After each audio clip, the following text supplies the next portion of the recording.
அதுங்க ஒரு தவறான புரிதல். ஆடி மாதம் வந்து வட மாநிலங்கள்ல வந்து சிராவண மந்தன் பேரு.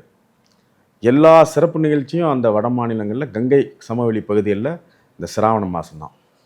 இங்க ஏதோ தெரியல ஒரு ஒரு பிளர்ச்சி. அது வந்து ஏதோ கொஞ்சம் மாத்தி சொல்லியிருக்காங்க. அது தமிழர்கள் நாகரிகத்தில அது ஏதோ ஊறி போச்சு. ஆடி மாசம்னா இது என்ன என்ன காரணம்னு கேட்டிங்கன்னா, ஆடி மாசம் நம்ம ஏன் எதுவும் பண்ணக்கூடாதுங்கிறதுக்கு காரணம் என்னன்னா, நம்ம விவசாய தொழில். ம். தமிழ் மக்கள் வந்து ஆதியிலிருந்து விவசாயத்தை தவிர அவர்களுக்கு வேற ஒண்ணும் தெரியாது. அருமையான விவசாயம் போடுறோம். மக்களோட மகிழ்ச்சியா இருப்போம்.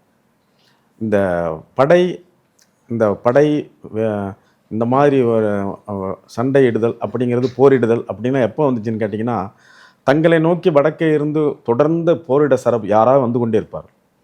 அதனால வந்து போரிட வேண்டிய கட்டாயத்துக்கு வந்ததுனால நமக்கு வந்து வாள், போர்க்கருவி எல்லாம் தன்னை பயிற்சிக்க வேண்டிய ஒரு காலத்தின் கட்டாயத்தில வந்து ஒரு 5000 ஆண்டுகளுக்கு முன்ன இருந்தே தமிழர்களுக்கு அது ஒரு பழக்கமாயிருக்கு.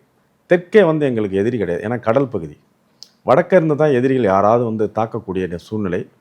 அதனால வந்து உங்களுக்கு என்னன்னா, ஒரு இயற்கையோட வாழ்ந்த தமிழர்களுக்கு வந்து ஒவ்வொரு ஒவ்வொரு மாதமும் வந்து ஏன் நாங்க இயற்கையோட இருட்டிலேயே கிடக்குறோம்.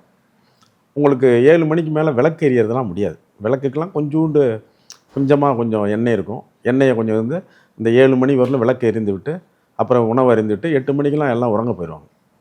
உறங்க போய் விடியகாலம் வந்து உங்களுக்கு சாமக்கோழின்னு சொல்றது. 3 மணிக்கு சாமக்கோழி தூவும். அப்புறம் கோழி வந்து 4 மணிக்கு. 5 மணிக்கு ஒரு கோழி.